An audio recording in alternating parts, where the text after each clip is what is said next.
2 years back Kalyan అయితే కార్తిక్ ని ఇట్లా వెళ్ళనిచ్చేదాన్ని కాదనమాట. మమ్మల్ని వదిలేసి వెళ్తున్నాడు ఎక్కడికంటే వాళ్ళ స్కూల్ ఫ్రెండ్స్ ని కలవడానికి వాషింగ్టన్ DC వెళ్తూ మమ్మల్ని పెన్సిల్వేనియాలో దింపేసి వెళ్తున్నాడు అనమాట. 2 ఇయర్స్ బ్యాక్ నా పర్స్పెక్టివ్ ఎలా ఉంది, ఎలా మారింది అన్నది యానివర్సరీ బ్లాగ్ లో చెప్పాను, చూడకపోతే వెళ్ళి చూడండి. సో కాశ్వి న్యాప్ టైం ని చూసుకొని బయలుదేరాము. సో 2.5 గంటల్లో ఆల్మోస్ట్ 2 గంటలు పడుకుంది. నాకు ఇక నిద్ర లేచే టైం ఆయన, మాకు కూడా బ్రేక్ కావాలని చెప్పేసి ఈ స్టాప్ లో ఆగాము. కషమ్మ అదే టైంకి లేచింది అనమాట. ఇంకా నేను ఎక్కడ అద్దం కనిపిస్తే అవుట్ ఫిట్ వీడియో తీసుకుందాం అనేసి తీసుకున్నా. అండ్ మమ్మల్ని డ్రాప్ చేసి తనైతే మళ్ళీ తొందరగా వెళ్ళిపోయాడు. అండ్ నెక్స్ట్ డే ఈవినింగ్ వచ్చాడు. ఇది నెక్స్ట్ డే మార్నింగ్ మేము లేచాక వీళ్ళ కమ్యూనిటీ ప్రతి ఉంటది. అండ్ నేను ఇలా ఎక్కువ స్పేస్ ఉండి బిగ్ హౌసెస్ ఉండగలిగే లాంటి స్టేట్స్ కి వెళ్ళినప్పుడు మంచి కొట్టుకుంటది అనమాట, అబ్బా పెద్దలు కావాలి అని. బట్ ఏ స్టేట్ కు ఉండే ప్లస్లు మైనస్లు వాటికి ఉంటాయి అనుకోండి. బట్ మా పరిస్థితిలో మేము న్యూజెర్సీ ఎందుకు అనుకున్నాము, ఇల్లు కొనేటప్పటి నుండి ఇప్పటికి చాలా రీజన్స్ ఉన్నాయి కదా, అవన్నీ మమ్మల్ని బ్యాకప్ చేస్తుంది, నాకు సాటిస్ఫాక్షన్ ఇస్తుంది అనమాట. కానీ ఎంతైనా ఇల్లు అయితే ఇక్కడ మంచిగా ఉంటాయి అన్నట్టు.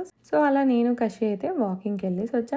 ఈవినింగ్ కార్తిక్ వచ్చిండు. ఫుడ్ బ్లాగ్ ఆల్రెడీ ఛానల్లో పోస్ట్ చేశాను, చూడకపోతే చూడండి. అండ్ వీడియో నచ్చితే లైక్ అండ్ ఫాలో.